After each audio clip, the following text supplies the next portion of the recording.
Hi friends, welcome to Vaishu money vlogs. ఈరోజు నేను బీరకాయ తొక్కతో చేసే కర్రీ ఎలా ఉంటుందో చూపిస్తున్నానండి. ఈ బీరకాయ తొక్కని మనం వాటర్తో శుభ్రంగా క్లీన్ చేసేసుకొని ఒక మిక్సీ తీసుకొని అందులో వేసుకొని దానికి సరిపడా సాల్ట్ని కూడా యాడ్ చేసుకొని మనం కచ్చా పచ్చాగా దాన్ని మిక్స్ చేసుకోవడమేనండి. తర్వాత ఒక బాండీ పెట్టుకొని ఆయిల్ వేసుకొని పచ్చిపప్పును యాడ్ చేసుకోవాలి.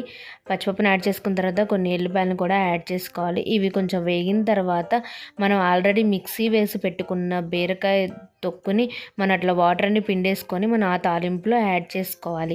తర్వాత దీన్ని మనం కలబెడుతూ ఉండాలి. కొంచెంసేపు కలబెట్టిన తర్వాత ఈ కర్రీ అనేది కొంచెం ప్రిపేర్ అవుతుంది. ఇది చాలా బాగుంటుంది, మన హెల్త్కి డైజెషన్కి చాలా యూజ్ అవుతుందండి ఈ కర్రీ. ఇది ఫైబర్ కదండి. తర్వాత ఇది కొంచెం దగ్గర పడిన తర్వాత మనం కొంచెం ఎర్రకారం యాడ్ చేసుకోవాలి. ఎర్రకారం కాకపోయినా ఎల్లుల్లిపాయ కారం కూడా యాడ్ చేసుకోవచ్చు. ఆల్రెడీ ఎల్లిపాయలు వేసాం కాబట్టి నార్మల్ కారం సరిపోతుంది. ఈ కర్రీ ప్రిపేర్ అయినట్టుంది. ఈ కర్రీ కనుక మీకు నచ్చినట్లయితే please like, share and subscribe my YouTube channel, and thank you friends.